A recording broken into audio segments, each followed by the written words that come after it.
Hello, everyone. Thank you for joining us today in our new edition on Signals Understanding the Coronavirus Crisis. As a quick reminder, your microphones have been muted by default, so please, if you have any questions, please feel free to type them in the question dialog box for that purpose. Jennifer, it's yours. Thank you, Natalia, and thank you everyone for being with us today. Good afternoon or good morning, depending where you are. So things have changed quite a lot since we last spoke. Many of us in many countries around the world are slowly coming out of lockdown, and we are starting to go back to shops, to the offices, to restaurants, of course, with a very different situation than a few months ago, but things are going back to seeing the economy restart. And as that happens, we're here with you, share our fresh, updated perspectives, local points of view, insights grounded in research to understand people and to plan for the future. So today we will have Simon update us as usual on the story so far. And we are delighted to then have Sedar tell us about his experience in Turkey, where he lives. Then Lendert will tell us about COVID conversations and how social media has taught us things and can help us understand the future as well. And finally, Jan will share an updated perspective from China with the latest findings of our Optimism and Anxieties report. And with this, I will pass over to Simon. Thank you, Jennifer. Hello, everybody. It's great to be with you today. What I wanted to do, just to kick things off, is to take a look at the current mood in terms of public opinion around the world. And then, as Jennifer says, things are moving fast now, and to start to look ahead to this next phase, to think a little bit about what the attitudes we're finding now might mean for behaviours tomorrow. And Sedar will help us take that forward and build a picture with his experience from Turkey. So in terms of where we are in public opinion around the world, I think the first point to say is it is rather a depressing picture. When we look at what worries the world, our monthly tracker here, we find that coronavirus remains still the absolute big worry, but perhaps not the worry it was a month ago. However, what has replaced it? Well, in 6 countries, it's unemployment that has replaced coronavirus as the big concern of people in their country. And we see this in the consumer confidence index as well, results going down. The results have gone down everywhere since January. They are the worst set of results we've seen since we started recording this type of information 10 years ago. There is one, if you like, area of optimism on the horizon, in the sense that 2 countries are showing some improvement month on month, South Korea and China. And so it's great to have Jan with us this afternoon or this morning to share that perspective with us. But basically the picture is depressed in terms of where people's heads are. And we wanted to move forward, as I mentioned, to think about this next phase. And to start that, we're going back to Spain, where we have been tracking people's emotions week by week. And we've been asking them to assess where they feel they are on a scale as they go through the journey. And where people in Spain are now is, if you like, at the bottom right-hand side of our chart. They're starting to come out, perhaps physically and emotionally, of at least this stage of the journey, but it's a mixture of relief and fear. And the fear is encapsulated perhaps here, fear of new confinement, if you like, triggered by a second spike. And I think it's something for all of us to watch. If we think it's going to be very rational, linear process in the coming period of time, that may not be the case, and that's a concern in many countries, but also fear about going deeper into economic crisis. So that's very much a marker really in terms of where people's mood is.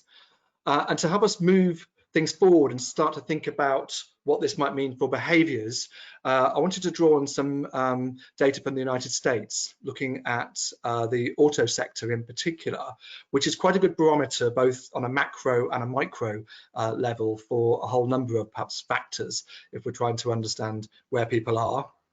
we've been asking people to think about when the COVID-related closures and restrictions are eased, what will they do? Well, people who've been driving their own cars certainly prior to lockdown are expecting to be using them at least as much, if not more. People who use ride sharing or public transport, much more cautious at this stage, at least, about what they think they may or may not do. So this kind of data is perhaps a useful contextual piece for us to keep our eye on as we go through the coming weeks in terms of where people's heads are. And I mentioned the coming weeks deliberately because this week by week picture, I think, is very important as we all perhaps try to look a little bit further ahead into, let's say, the next quarter. This is what we were looking at a couple of weeks ago in the US.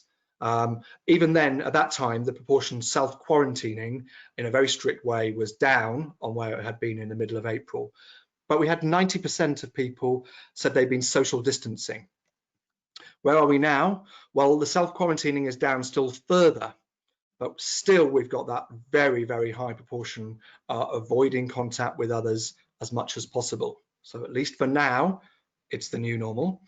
And we see this here in the sense that perhaps even if the places were open, they may not be going out to eat, but still the takeout meal, the leisure time, the time out, important. Where are we today? Well, with this data that we received just last night, we're finding inching upwards in terms of going out to eat. It's now 12. It was 9 2 weeks ago. It was 7 2 weeks before that.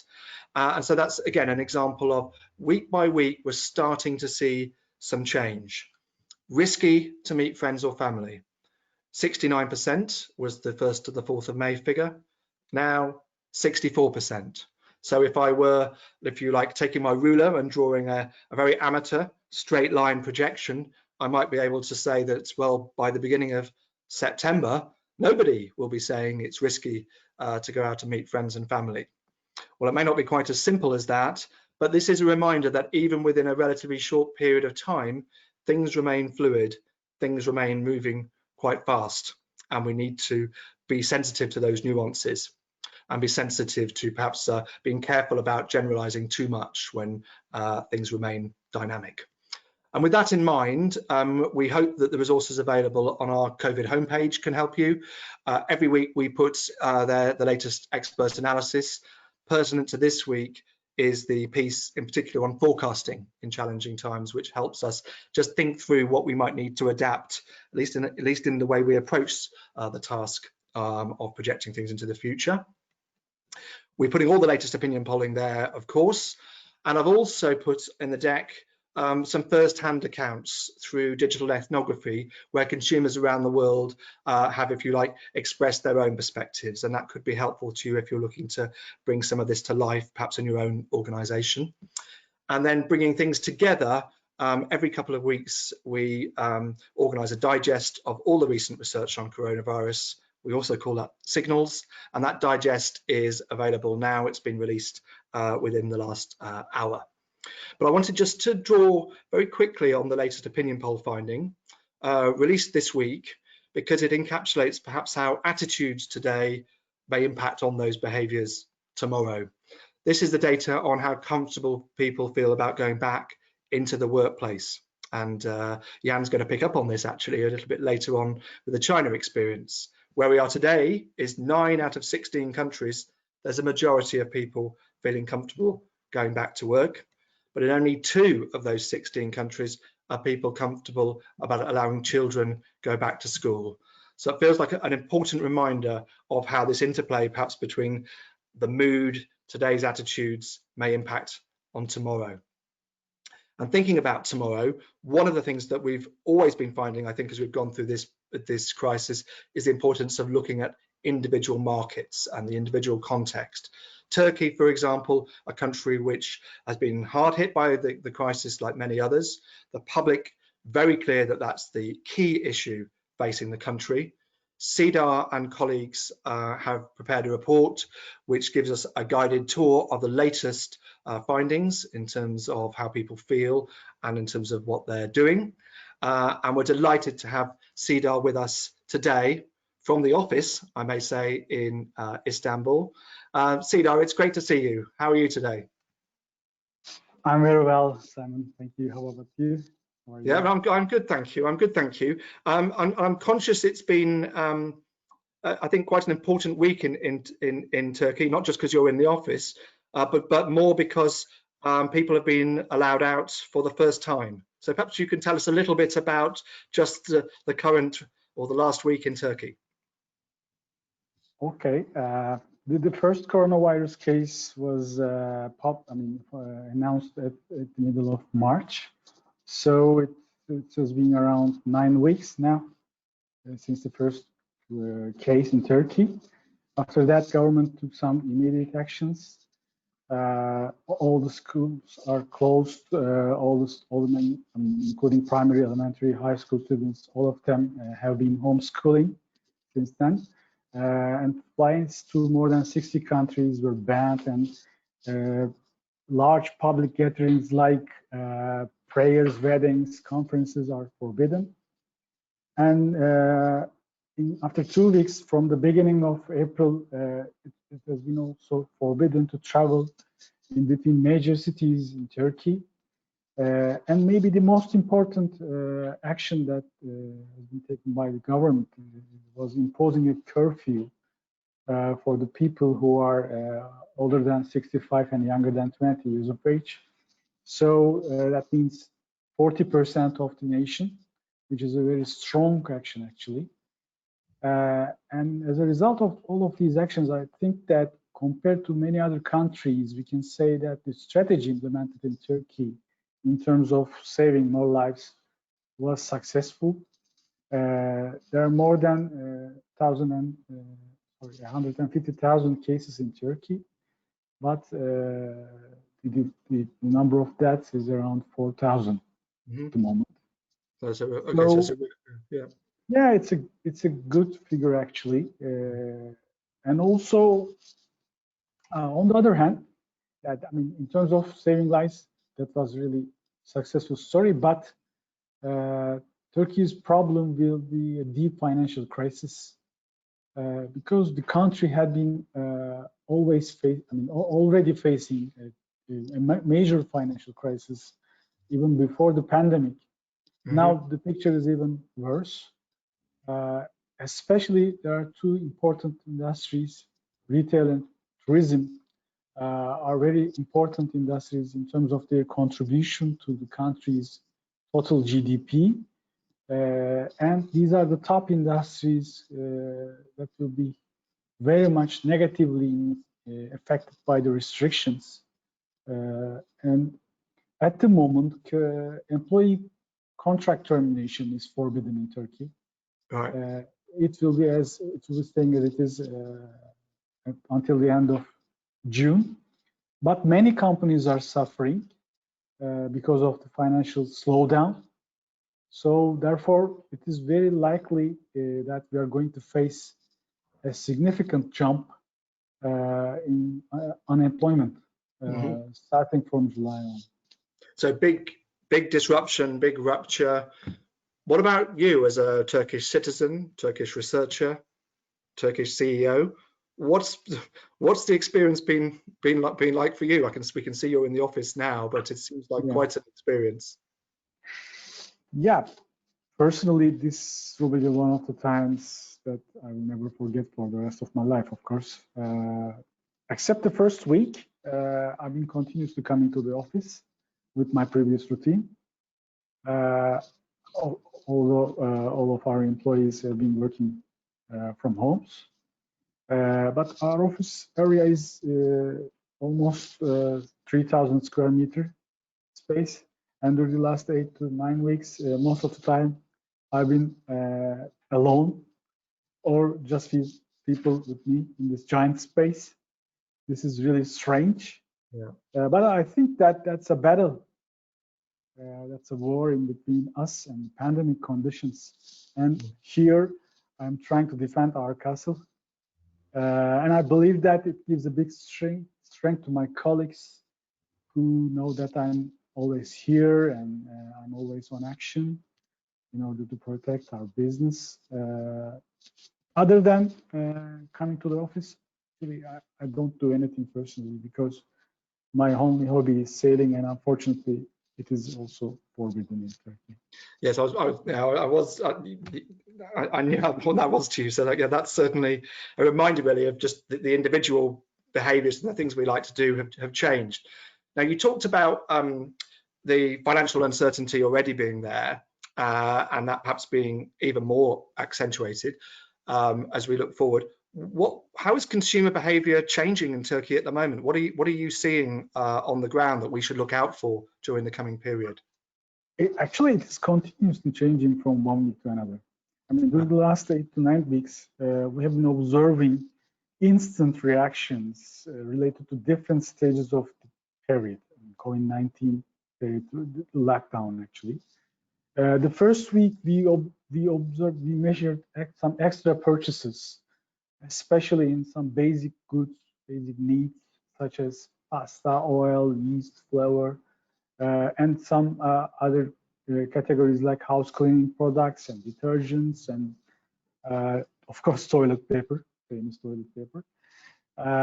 But the top 2 performer products in Turkey were eau de cologne for sanitization, hand sanitization, and vinegar for food sanitization.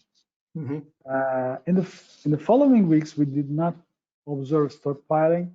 Instead of that, while staying at homes, people tend to buy snacks, desserts, and soft drinks in order to reach the pleasure. We are the cheapest route actually, since they were cooking at home, and the bread and pastry are the most common homemade foods in Turkey.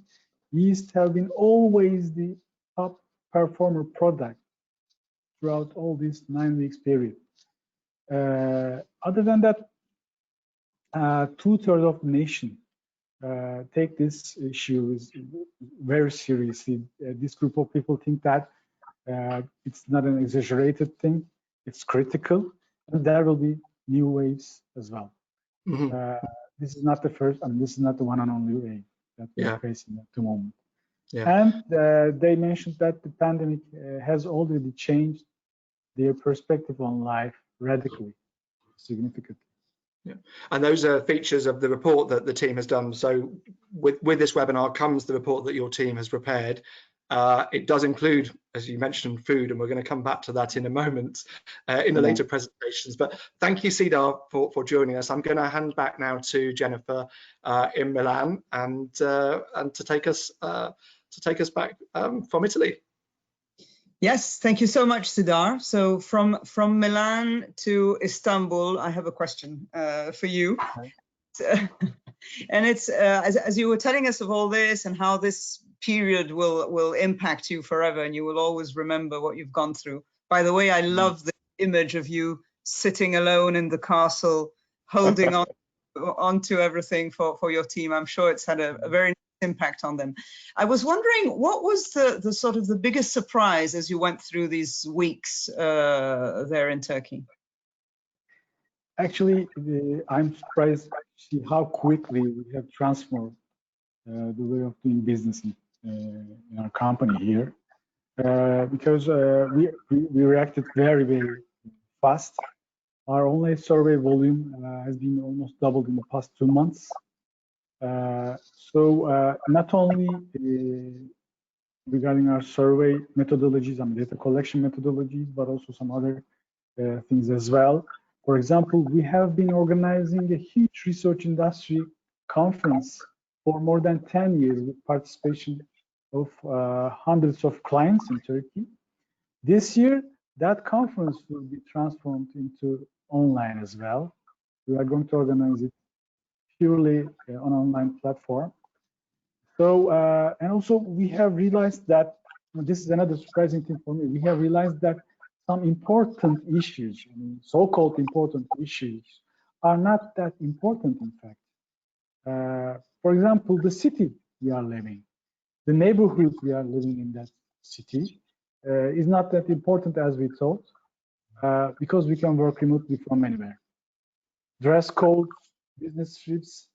Seems like these are all from the past century, actually. Great. So the speed of change has been surprising, and indeed lots of things have changed very, very fast for lots of us. Great. Thank you so much, Sidar. I will now hand over to Lendert, who is going to touch on some of the topics that you mentioned. It's interesting how we find them in different areas, and telling us how social media can teach us things and can also help us understand what we can expect in the future. Lendert? Thank you, Jennifer. Hello, everyone, and very happy to be here and to see such a great audience. Indeed, we've been keeping a very close eye on social media conversations dealing with COVID crisis. And as you can tell, this is not trivial. We have to face a sheer volume of data that is just incredible. You'll see this in a minute.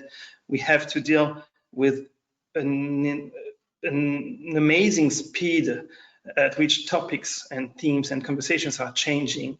And we also have to deal with a multi-language environment, which is not easy, as you can imagine. And I guess the very first lesson from this crisis so far has been the fact that consumers and citizens have considered social media probably not as the cure to the virus, but probably the cure to the lockdown. Just a few figures to share with you here, which I found very, very impressive. The main social media platforms have seen an amazing growth in their user base. If I'm just taking Twitter as an example, they grew 14% in the last 3 months. Facebook gained 100 million new users. So this is a massive phenomenon, and it doesn't stop, actually. And when you have more users, you can expect more data to analyze. Since the crisis began, we collected and processed, thanks to Synthesio, our social media platform, more than 1 billion social media posts on various platforms, the main ones obviously, but also on blogs, on forums, on news. People are really willing to share things and get more information, but also get connected with their fellow citizens. What we see here on this chart is a very sudden increase in the volume of data that we had to collect and process right at the moment when people actually, when lockdown measures were taken in a lot of different countries. And you see that immediately the change in the volume of data. But sharing with you metrics like these and volume is one thing, but it's certainly not enough. And what for me is striking in this crisis, and this was also said in previous presentation, as you noticed in our survey research in our trackers, we see that conversations are changing very, very rapidly. Just one example, French conversations.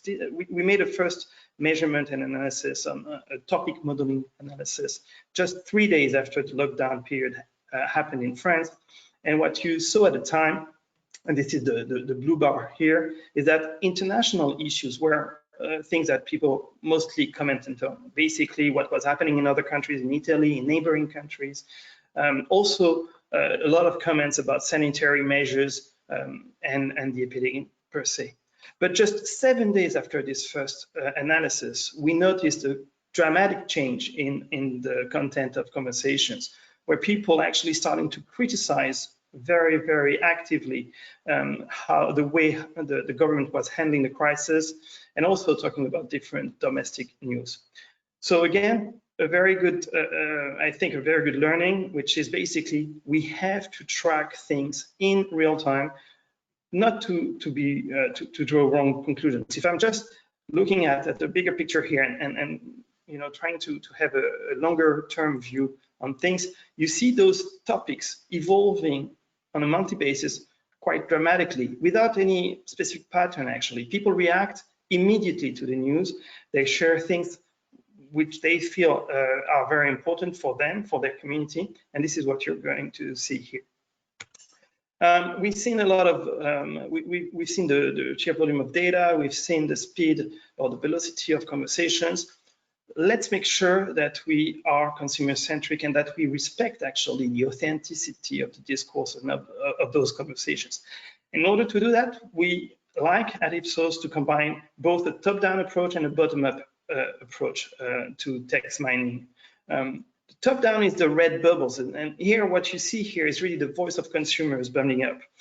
Red bubbles are things that we have predefined, themes that actually relate to some of the measurement that Simon talked about in some of our survey research, things that we can anticipate as researchers. The blue bubbles, on the other hand, are things that have been revealed by our deep learning algorithm, AI algorithm, in order to really make sure that we do not forget something that people want to share with us. And what I find fascinating myself is the fact that people are very much inclined to share very personal things in those conversations. The fact that they fear to feel depressed, the fact that they are concerned about the impact of this lockdown period on education for the kids, the fact that they cannot go and perform their sports activities. Also, a lot of concerns around racism and fake news that is happening on social media. So a lot of different themes that it was not that easy to anticipate. And that's really the beauty of AI in this respect. If you do that on a country basis, this is just an analysis we ran a few days ago based on US conversations. You can get a very granular view on what's going on social media. Obviously, you can look at very, let's say, meta themes, people commenting a lot the news, politics, and the way Trump is handling the crisis, but a lot of things happening also around medical discussions, around to what extent we can help the community, we can help each other. How can I share my own experiences during these very difficult times? This is exactly, and this is the power of user-generated content, is to get this authentic discourse at the end of the day. A fourth lesson, I think, is, and it's really important to also understand that social media analysis is not only about text mining, it's also understanding, people behaviors. And Sidar touched on that with the Turkish case. I think that when we looked at the COVID data corpus that we have, and we actually make sure that we look at all, we take a food category lens, if you like, and apply it to the data, we see that people are evolving in the way they talk about food, in the way they behave around this category. In times of uncertainty, they started to share, tips when in order to boost their people's immune system. As Sidar said, they went on stockpiling and they shared these experiences, panic buying experiences. And then when lockdown period happened, we saw a lot of people indeed sharing, as Sidar was saying, sharing things around the fact that they were eating snacks. They felt that it was something good for them because it gave them pleasure, but at the same time, a lot of them felt very guilty about that, that behavior. Over time, they tend to share things like, I'm missing my friends, I'm missing the nice dinner we had together. And very recently, we actually, because of the lack of options that people had, we saw the rise of what we call the home chef, when people actually are plunging into much more complex recipes. So applying a category lens to the data corpus gives you a much better understanding of how people change their behavior. The last lesson, I guess, is again something that we like to promote within Ipsos, is the fact that we do believe in the beauty and in the value of combining both survey research and social data. Survey research gives you what we call a better understanding of memories, what people remember, what stay in their mind, whereas social media, as I hope I've shown you, tell you more about the moments, about real-time experiences, and eventually about new brand routines. So just as a quick conclusion, I just want to share with you a few thoughts, because I talk about real time, I talk about the velocity of conversations, and therefore a lot of people are actually claiming right now that we need more and more fresh data, which is absolutely true, both from a social media angle or from a survey research angle. But does that mean that historical data is not relevant anymore? No, we believe that historical data is still valid. And it's just that we need to adapt a little bit our predictive modeling methods in order to take care of what happened in the last 3 months. Consumer will continue to share and put things on social media, and therefore we also believe that real-time data analysis is key and will be even more critical in the coming weeks and months, because you need to take the right decisions at the right time. I didn't talk a lot about fake news today, but this is certainly some some things that you hear about the content that you can find on social media, indeed, and therefore some of those news are not data, true, but we believe at Ipsos that signals, even small ones, can have a huge impact in the future and in future trends. And that's also why we like to actually promote the integration of different types of sources of data in order to avoid being biased and to offer an holistic view on what's going on. Thank you. Thank you very much, Lendert. That was very interesting. I found particularly fascinating to see those bubbles that are basically, they create themselves thanks to our artificial intelligence way of looking at things, right? I think that's really good, because you don't need to have a pre-existing idea. You just let the data bubble up on itself. That's really great. So I just wanted to ask you a very last question. I think it is fair to say, from what you have just shown us, that social media gives us great insights, but social media alone is not enough for us to understand what's going on. Is that correct?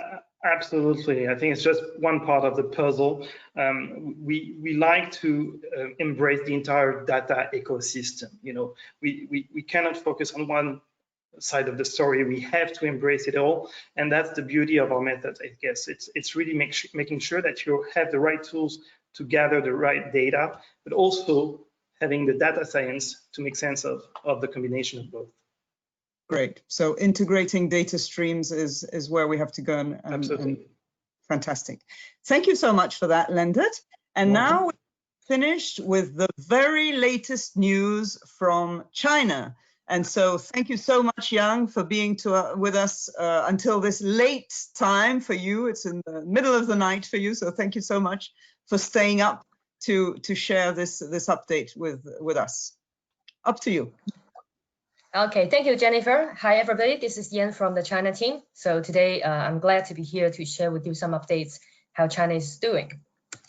3 parts about the epidemic, and then about the impact, as well as something on resuming work, as well as some tips for the corporates. So as Simon mentioned, many countries is experiencing a decline on consumer confidence index, but China, it's pretty optimistic about it. So life is starting to return to normal here. 70% of the people believe that the domestic epidemic will end by June. So a few reasons behind that. We are still wearing masks these days, 3 months after the escalation of the epidemic. Fulfillment on life, it was not very good at February. So 52% of people felt their everyday needs were mostly fulfilled at that time. While when we asked them at late April, it comes to 81. So things are getting back to normal for us these days as the situation is getting more controlled. Taking Shanghai as an example, I locate in Shanghai. Last week, it was a big thing about the reopening of Shanghai Disney. I think some of the people might have seen it in the news. Tickets was completely sold out for the whole week. Then, of course, there are government regulations on the social distancing. So the capacity that they took was only a quarter of the normal capacity. And also, there was an opening of Popeye, an American fried chicken franchise in Shanghai just in the weekend. So you can see in the pictures, people queue up for like 3 hours just for eating chickens. So people are very used to going out these days, and people are going back into a normal rhythm of life. So shopping malls, restaurants, traffic of people is recovering. But in fact, having said all that happy things about people queuing up, there are worries. When we ask people whether they're concerned about the epidemic, there are still 71% of the people saying that they're concerned a big deal about it. There are many factors behind that. Highlight 2 of them here. The first one is about the reopening of Wuhan, which was the epicenter of the whole epidemic in China. So people were happy that to see the city is back in life. There were traffic jams, there were queues in front of stores. But at the same time, people are quite concerned about the asymptomatic carriers that might be going around the country. Another factor would be on imported cases, because number of confirmed cases in China is pretty low these days. So people do worry about the imported case. So when we ask people, what do you think the government should do on this? 49% of the people actually think government should encourage the overseas Chinese to stay at where they are and support them to focus on the disease prevention instead of bringing them back. So second part about the impact. The top worry these days in China, it's about the economy. And of course, the top two, I would say, are both life and death related. It's just that the first one on the economy is a financial aspect, no money, no life. And then the second one, being infected, it's more a biological aspect of it. So why people are so concerned about economy? One of the reasons behind that is a lot of people, it's already experiencing some impact on income already. So 83% of Chinese have been impacted by at least one of the following: on salary reduction or bonus delayed or even cancelled. So people can feel the pain on the financial side of this. And on the job side, when we ask about what you worry about your job, most people talks about they worry about the future development of the career. As China has been developing in a pretty high speed in the past 10 years, people has been growing as well. So now when economy is not so well, then people would be worried that the chances for development will be less. And of course, when income is impacted, it's normal that the share of wallet would have some changes too. So interestingly, when we ask people, how their spending would be changes, you can see on the top where on the increase of spending type of categories, these are all necessities. So health-related, diet, education, etc. So there are things that they will decrease spending in the future. So there are more kind of nice to have, for example, travels, for example, luxury, entertainment, etc. So for the category, for the brands in the bottom part of this, then watch out that it doesn't mean that you don't have business in China. It just means that you need to give a stronger reason to believe why people need to choose your brand, why people need to spend on your stuff. So that's something you need to watch out for. About resuming work. Now 84% of the people already 100% resumed work. It's back to normal life, mostly at office. So 76% of the people is already back to office. And this is why we are so used to going out. And that's why we are eating in restaurants, we are buying things in supermarkets, etc. When we ask people, what do they think? What is more important, epidemic prevention or work resumption? Actually, 59% people say it's equally important. So people do take economic recovery seriously. At the same time, people do watch out on the epidemic preventions. So as we go back to office, how do we protect ourselves? The top two is washing hands and wearing masks. So these are those to keep us away from the virus. And of course, there are some others that help us to boost our immunity. And there are things that we wish our company could do for us. So top two comes with providing masks and ventilation or air circulations in the office. And generally, in terms of the public, wishes on what corporate should do on the corporate social responsibilities, there are many actions that Chinese company has been trying to do to help to draw attentions in the public. And the most successful ones are donating medical supplies or donating products. And then at last, people do want to wish company to take some actions. The top one comes from taking care of the employees. So as a conclusion, or an advice to corporates, just protect your staff, protect your consumers, and they in return will protect your brand. So that's it from me. Thank you very much, Jan, for sharing this view on China. So you started your presentation mentioning that 70%, if I'm not mistaken, of Chinese think that in June this pandemic will be ended. So June is a nice month to look forward to in China, apparently. So I'm wondering, what is your personal expectation for June, Jan?